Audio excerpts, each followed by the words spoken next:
इस लेक्चर में product of spaces की बात करेंगे कि दो टोपोलॉजिकल स्पेस है उनका कार्टेशियन प्रोडक्ट लेंगे। कार्टेशियन प्रोडक्ट के बाद जो स्पेस बनेगा क्या वो भी टोपोलॉजिकल स्पेस होगा कि नहीं होगा। ठीक है, अगर होगा तो किस तरह से उसके ओपन बेस होगा या क्लोज्ड बेस होने हैं, तो उसको डिस्कस करेंगे। तो सबसे पहले ये तो मैं मान ही लेता हूँ कि आपको क्रॉस प्रोडक्ट तो करने आता ही है। क्यों? अगर हमारे पास मान लें कि हमारे पास ए के पास A1 A2 एलिमेंट है और बी के पास B1 B2 ये है, और इनका अगर हम क्रॉस प्रोडक्ट निकालते हैं तो क्रॉस प्रोडक्ट में A1 V1 A1 B2 और A2 B1 and A2 B2। तो ये क्रॉस प्रोडक्ट है। तो सेम यहाँ पे भी हमारे पास पहले दो स्पेसिस की बात करते हैं, फिर हम ज्यादा स्पेसिस लेंगे। सबसे पहले X1 एंड X2 दो टोपोलॉजिकल स्पेस ले लिए हमने। तो डेफिनेटली उन दोनों का Cartesian product X1 cross X2 is equal to X मान लिया हमने, of X is Cartesian product of, या सिंपल प्रोडक्ट, कार्टेशियन वर्ड ना यूज करके product of X1 and X2 of two sets X1 and X2. So now consider the class F of all subsets of X of the form G1 cross X2 and X1 cross G2, where G1 and G2 are the open subsets of X and X2 respectively. तो मैं तो आपको इसका graph दिखाता हूँ। ये देखिए, हमारे पास ये दो स्पेस हैं। इस तरफ अपना ये X1 है, ये X1 स्पेस है और ये X2 स्पेस है। तो ये जितना भी आपको ऊपर रेक्टेंगल दिख रहा है, this rectangle is X1 cross X2। और X1 क्रॉस X2 में जो पॉइंट्स हैं वो डेफिनेटली, जो X1 पॉइंट लिए तो यहाँ पे X1 कॉमा X2 इस तरह से लिखा जाएगा। ये पॉइंट आ गया। ठीक है, जैसे XY प्लेन होता है वैसे ही अब आपके इस तरह से ये X1 ले लिया और इधर X2 ले लिया। तो ये बीच का जितना भी पोर्शन है this is X1 cross X2। और डेफिनेटली बीच में कोऑर्डिनेट्स होंगे, पॉइंट्स होंगे। ठीक, अब यहाँ पे क्या लिया, S क्या लिया, S में कैसे एलिमेंट लिए, S में एलिमेंट्स लिए हमने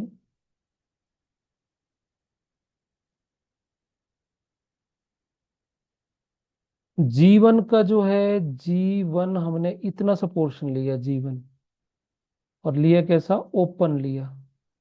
ये इस X1 का ओपन सेट है ये G1। तो G1 का क्रॉस किसके साथ लिया हमने, G1 क्रॉस X2। तो डेफिनेटली ये X2 है, तो पूरी ये वाला जो पोर्शन है ये सारा का सारा G1 क्रॉस X2 हो गया। ठीक, तो डेफिनेटली आप सोच सकते हैं कि यहाँ पे कोई भी पॉइंट आएगा, यहाँ पे पॉइंट आया, कोई भी पॉइंट आएगा तो पहला पॉइंट G1 से आएगा या G1, और दूसरा पॉइंट X2। इस तरह से पॉइंट होंगे इसके बीच में। अब सेम लाइन पे दूसरा लिया हमने, दूसरा प्रोडक्ट जो लिया वो कैसा लिया, G2, X2 की जगह G2 लिया, तो X2 का जो कार्टेशियन प्रोडक्ट है वो X1 के साथ होना है। तो डेफिनेटली ये आपके पास इस तरह से ये प्लॉट हो जाएगी। So this is nothing what it is X1, क्योंकि X1 तो पहले आना है, X1 क्रॉस G2। ठीक, जो मतलब हॉरिजॉन्टल लाइन पे आना उसको पहले लिखना है। तो G1 हॉरिजॉन्टल लाइन पे है, तो G1 क्रॉस X2। उसी तरह से जब G2 हमने X2 में लिया, X2 के अंदर हमने एक ओपन सेट लिया, तो डेफिनेटली G2 सेकंड पोजीशन पे लिखा जाएगा, बिकॉज G2 जो है वो वर्टिकल लाइन पे है, तो X1 cross G2। Got it. तो ये हमारे दो, और G1 क्रॉस G2 का जो लेंगे तो दोनों दोनों की इंटरसेक्शन ले लेंगे, तो ये वाला जो पार्ट है, बीच का जो पार्ट है वो आप देख पा रहे होंगे, this is G1 cross G2। ठीक, उसके बाद तो एस में इस तरह से सेट लिए, एक सेट ये ले लिया और एक सेट ये ले लिया। तो where G1 and G2 are the open subsets of X1 and X2 respectively. The topology on X, topology on, अब एक्स टोपोलॉजी की बात कर रहे हैं। एक्स एक्स माने X is nothing but it is a Cartesian product of X1 cross X2 generated by the class is called a product topology on X। ये जो class S है ये एक टोपोलॉजी बनाएगी,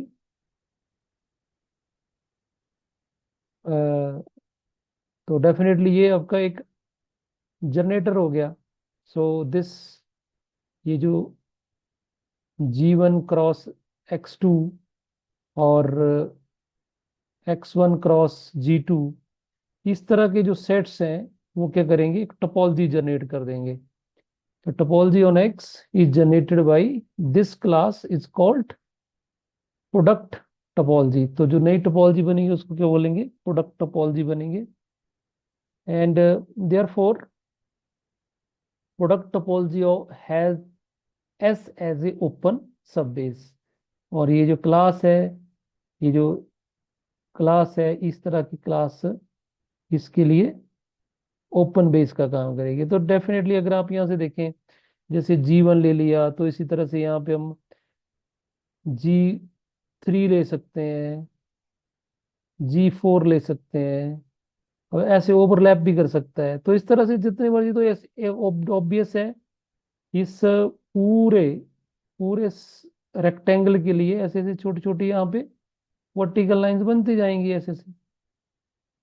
तो डेफिनेटली पूरे को जनरेट कर देंगी, इस तरह से हॉरिजॉन्टल लाइन बनती रहेंगी। तो एग्जांपल लिया एक, तो इस क्लास में तो बड़े ज्यादा ओपन सेट्स हो जाएंगे, X2 के ऊपर भी और X1 के ऊपर भी।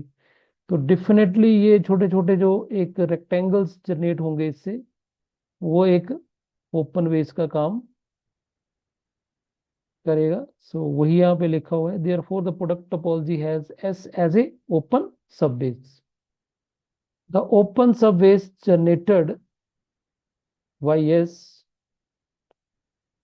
ये सब बेस हो गया, और आपको पता है ओपन सब बेस से ओपन बेस बन जाता है। ठीक, तो open base generated by S, that is class of all finite intersection of its sets is clearly the class of all sets of the form this one।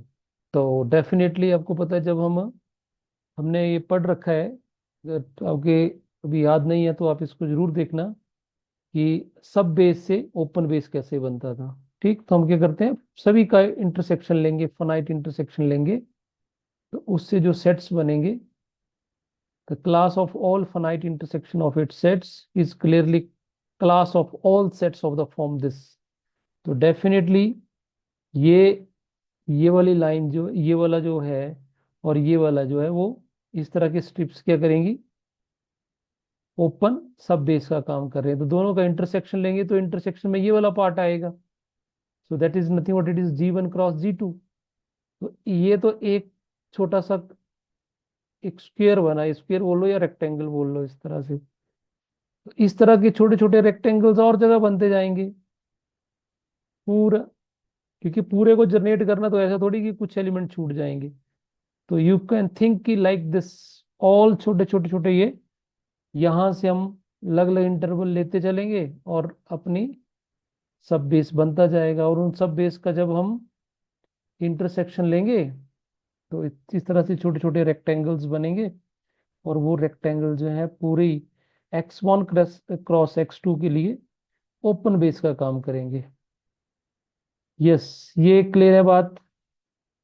Yes, अपेक्षा, अभिषेक, सुहानी, सोके ना? Yes sir. Okay. Yes. So and the open sets in X are all union of these sets, और जितने भी X के अंदर की जो टोपोलॉजी होगी, X के अंदर जितने भी ओपन बेस होंगे वो डेफिनेटली इनके यूनियन में लिखे जाएंगे, क्योंकि तभी ओपन बेस का मतलब ये होता है कि जो भी X के अंदर, X क्या है, X is nothing but it is x1 cross x2, इसमें जित जो भी ओपन सेट होगा उसको इनके यूनियन में लिखा जाएगा। तो ये तो कहीं ना कहीं डेफिनेशन दी है सिंपल ओपन बेस की। So there are two projections P1 and P2 of X। तो यहाँ पे प्रोजेक्शन की बात है, प्रोजेक्शन की बात, दो प्रोजेक्शंस डिफाइन करी। और प्रोजेक्शन आपको पता है कि अगर कोई हमारे पास ऐसे कोई वेक्टर है, ऐसे कोई वेक्टर है, तो इसकी प्रोजेक्शन अगर हमने एक्स एक्सिस के ऊपर गिरानी तो इस तरह से प्रोजेक्शन गिरती है, दिस इज द प्रोजेक्शन। ठीक। तो डेफिनेटली जब हम, अगर मैं आपको बोलूं कि ये पॉइंट है, तो इस पॉइंट के कोऑर्डिनेट हैं 2,3, तो इसकी प्रोजेक्शन यहाँ तक ये गिरी, यहाँ से लेके यहाँ तक प्रोजेक्शन कितनी होगी, 2 होगी। और इधर से इधर की हम गिराएंगे तो ये प्रोजेक्शन हुई बाई एक्सिस के ऊपर, ये बाई एक्सिस के ऊपर, तो यहाँ प्रोजेक्शन कितनी आएगी, 3। तो डेफिनेटली अगर इस पॉइंट की, अगर मैं यहाँ से मान लो ये ओरिजिन मान लेता हूँ, यहाँ से लेके ये लिया है मैंने, तो डेफिनेटली इसकी प्रोजेक्शन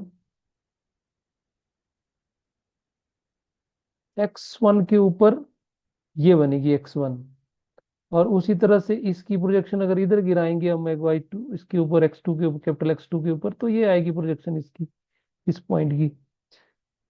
तो प्रोजेक्शन का नाम क्या दे दिया हमने, इसका मतलब ये हो गया कि P1 of x1 comma x2 जो आएगा वो आएगा x1, और P2 is projection of x1 comma x2 on x, ये आएगी स्मॉल x2। ठीक।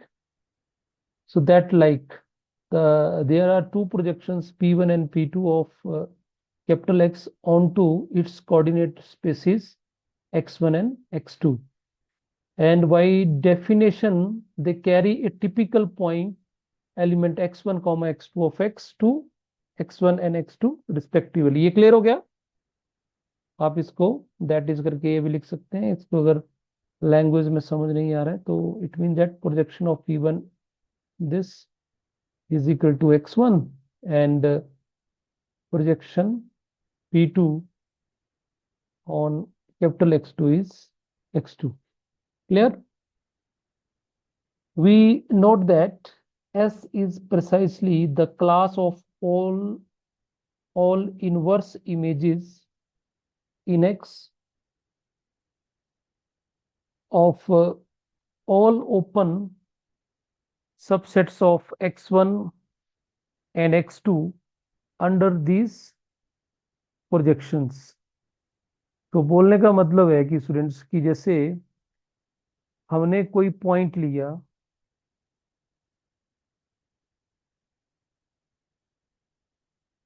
अभी हमने प्रोजेक्शन x1 ये वाली लिखी है, तो डेफिनेटली अगर यहाँ पे प्रोजेक्शन में G1 कॉमा x2 लिखूंगा तो डेफिनेटली क्या आएगी, G1 आएगी प्रोजेक्शन। क्यों?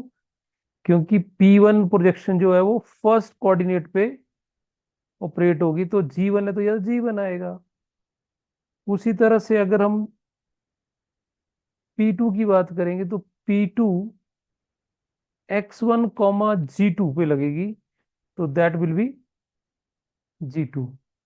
अब डेफिनेटली इन दोनों के ऊपर अगर हम इसको इनवर्स ऑपरेशन लगा दें, या दो प्रोजेक्शन को हम ऑपरेट कर दें, फंक्शन ही है ना, तो यहाँ पे अगर हम इसको ऑपरेट करेंगे तो क्या आएगा, G1 X2 is equal to P1 inverse G1। उसी तरह से इस पे भी अगर इनवर्स प्रोजेक्शन लगाएंगे तो क्या बनेगा, X comma G2 P2 inverse G2। ठीक, तो वही लिखा हुआ है। यहाँ पे मैंने कंपोनेंट्स में लिख के बताया है आपको, एलिमेंट्स में यहाँ पे सिंपल पूरा ओपन इंटरवल है।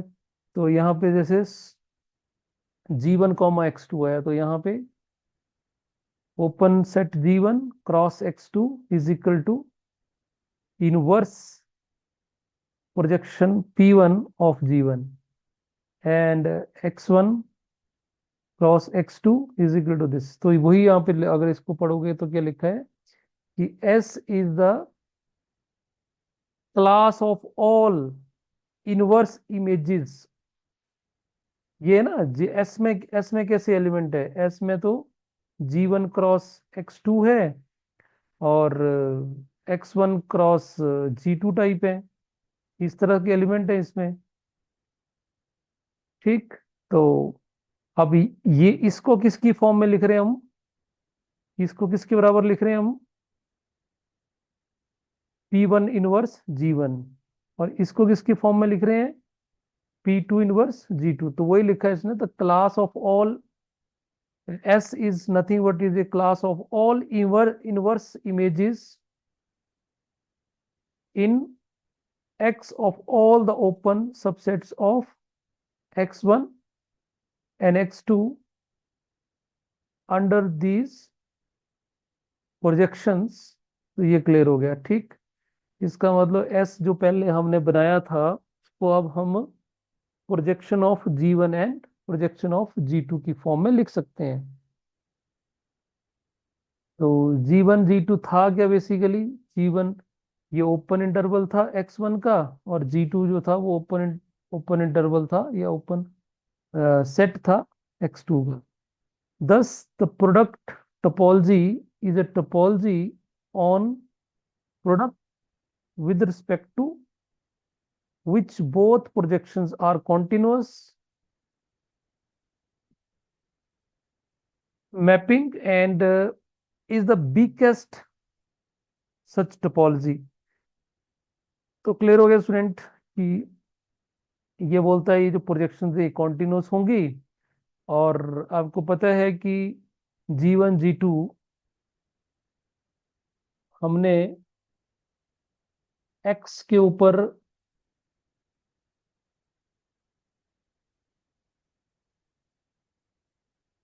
G1 जो है वो X1 पे ओपन था, और G2 जो था वो X2 के ऊपर ओपन था। तो इनवर्स इमेज भी उनकी जी P1 इनवर्स G1 भी ओपन ही रहेगा, और G2 P इनवर्स भी G2 भी ओपन ही रहेगा। इट मीन दैट S जो है वो कहीं ना कहीं ओपन बेस का काम ही करेगा। तो लाइक दिस कि डेफिनेटली वो जो टोपोलॉजी होगी उसका ओपन बेस भी एग्जिस्ट कर गया। सो यही लिखा नीचे, the product topology is a topology. तो दो टोपोलॉजिकल स्पेस का प्रोडक्ट भी टोपोलॉजिकल स्पेस ही होता है, और वो कैसे कैसे उसका ओपन बेस बनता है, तो वो सारी एक्सप्लेनेशन हमने ऊपर से लेके नीचे तक ये डिस्कस कर ली। ठीक है, तो और ये जो टोपोलॉजी है it is weakest such topology. इस तरह से जो टोपोलॉजी जनरेट होती है वो, क्योंकि प्रोडक्ट से और ज्यादा टोपोलॉजी भी जनरेट हो सकती है, बट ये जो टोपोलॉजी होगी सबसे वीकेस्ट टोपोलॉजी होगी फ्रॉम अदर टोपोलॉजीज। अब सेम लॉजिक स्टूडेंट्स हम बाकी सेट्स के लिए भी, हमने बाकी अभी तो दो के लिए ही करा, x1 x2 के लिए ही। नाउ अगर हम यहाँ पे एक क्लास ऑफ टोपोलॉजी टोपोलॉजी का स्पेस ले लेते हैं,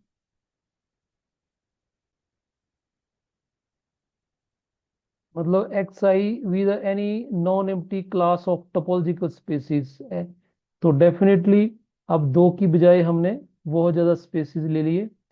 तो consider the product, product is P I X I. So इसको समटाइम्स स्टूडेंट ऐसे भी लिखते हैं, कैपिटल आई पाई आई ऐसे भी लिख देते हैं, तो जो आपको नोटेशन ठीक लगे वो लिख सकते हैं। Capital P means product, product means x1 cross x2 com x3 so and so like that. तो इसको कैपिटल पाई आई लिख लो या पी आई लिख लो। तो इस सिमंस की किताब में यही नोटेशन यूज करी है, मतलब इसका प्रोडक्ट है। ठीक, of sets x I and for each index I the projection P I is defined by, ये प्रोजेक्शन की बात हो गई। तो इसको हम डिटेल में नहीं डिस्कस करेंगे, अब आपने थोड़ा सा आपको टू के लिए डिस्कस कर दिया, तो उसी तरह से बाकियों को डिफाइन हम कर सकते हैं। तो हम सीधा थ्योरम पे आते हैं, हम थ्योरम करेंगे। Tychonoff theorem is a very very important theorem students, and theorem is product of any non empty class of compact space is compact. It means that अगर दो स्पेस हमारे जिनका हम प्रोडक्ट ले रहे हैं, अब वो कंपैक्ट होंगे, तो प्रोडक्ट जो प्रोडक्ट के बाद जो नया स्पेस बनेगा वो भी कंपैक्ट होगा। तो यहाँ पे हमें ये नहीं दिया हुआ है कितने दो हैं तीन है, क्लास वर्ड लिखा हुआ है, लिखा है the product of any non empty class of compact spaces. यहाँ पे स्पेसिस इज कॉम्पैक्ट। तो ये प्रूव करना है हमने, ठीक है। तो दिस इज इंपॉर्टेंट वन, आपने इसको अच्छे से करना है। So let's do the proof. Let capital xi v any non-empty class of compact spaces and form the product। ये प्रोडक्ट बना लिया x is equal to P I of X I. ठीक है, तो कहीं ना कहीं ऐसे है x1 cross x2 cross x3। अब डोंट नो कितनी लंबी है, दैट्स वाई हम एक छोटी notations capital P I X I लिख रहे हैं। सो नाउ टू प्रूव क्या करना है हमने, अब हमने टू प्रूव करना है कि जो x है x इज कॉम्पैक्ट, हमें ये प्रूव करना पड़ेगा। अब स्टूडेंट कॉम्पैक्ट प्रूव करने का एक बेसिक टेक्निक तो हमारी ये है कि उसका ओपन कवर लें और हम प्रूव करें कि उसके पास एक फाइनाइट सब कवर होगा। बट ये टेक्निक यहाँ पे थोड़ा सा मुश्किल होती है, तो यहाँ पे दूसरी टेक्निक लगाएंगे कि अगर किसी क्लास के पास फाइनाइट इंटरसेक्शन प्रॉपर्टी है, तो उसकी किसी भी क्लास का अगर हम इंटरसेक्शन लेंगे तो वो भी नॉन एम्प्टी होगी। हम वो वाला थ्योरम यहाँ पे यूज करेंगे। तो सबसे पहले हमने लेट एक क्लास ले ली क्लोज्ड सबस्पेसिस की, लेट एफ जे वी एक नॉन एम्प्टी सब class of defining closed subspaces for the product topology on X। तो इस X के लिए हमने एक क्लास ऑफ क्लोज सबस्पेसिस की ले ली। So this means that the each fj is a product of the form fj is equal to capital pi or fi comma j, where fij is a closed subspace of xi which equals to, क्योंकि देखो हमारे पास जो x आई है उसके, हमारे पास अगर suppose करो student,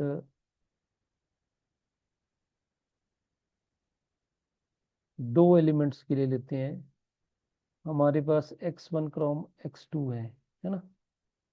तो इसका स्पेस कुछ इस तरह से बनेगा अपना, ये बनेगा, ये x1 है, ये x2 है। ठीक। अब हमने यहाँ पे ये जो एफ जे है, ये हमने क्लोज सब स्पेस लिए हैं। क्लोज्ड इन द सेंस कि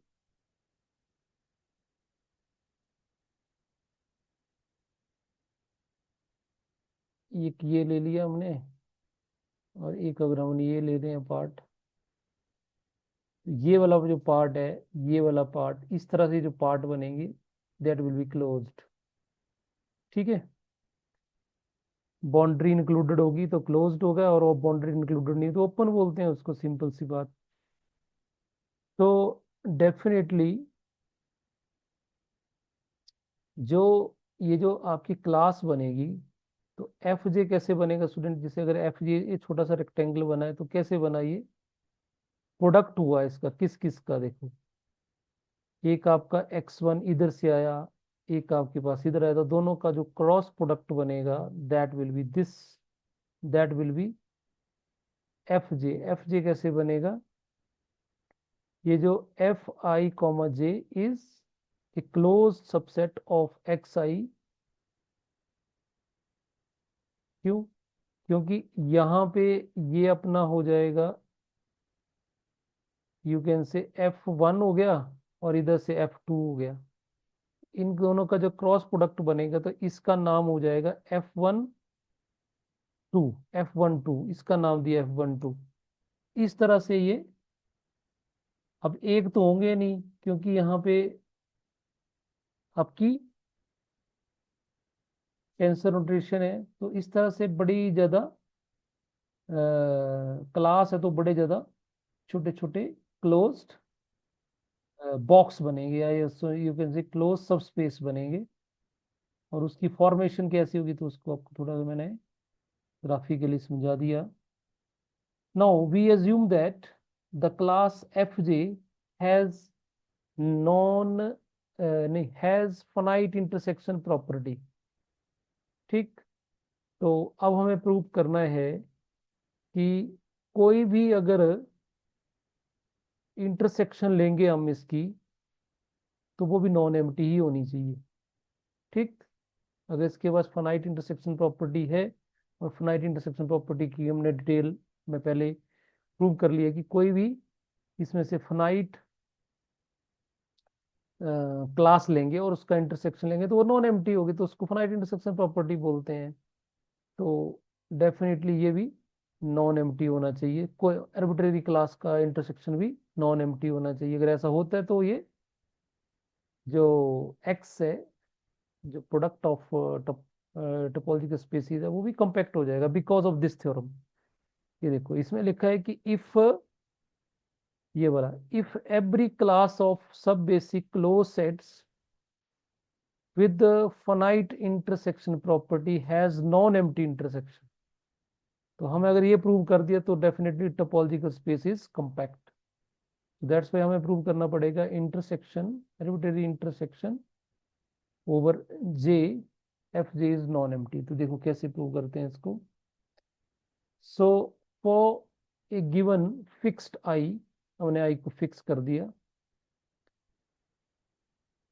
सो F I comma J is a class of closed subsets of xi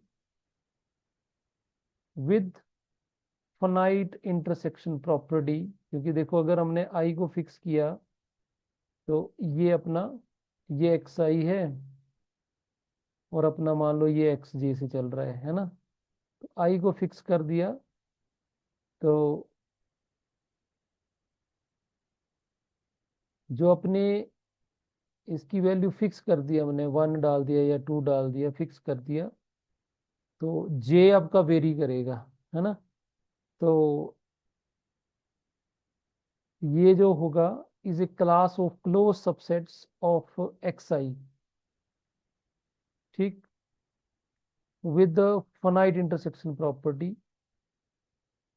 close subset किसके होंगे? ये एक्स आई के। और स्टूडेंट ईच एक्स आई जो है वो क्या है? कंपैक्ट है। तो वही लिखेंगे by assumed compactness of X I. अगर ये कंपैक्ट है और साथ में, तो इसका मतलब there exist a point X I in X, small X I in X, which belongs to finite intersection या intersection F I comma J over J. ठीक है, क्योंकि यहाँ पे दो हमने for given, just a minute, यहाँ पे लेट मी चेक, यहाँ पे कुछ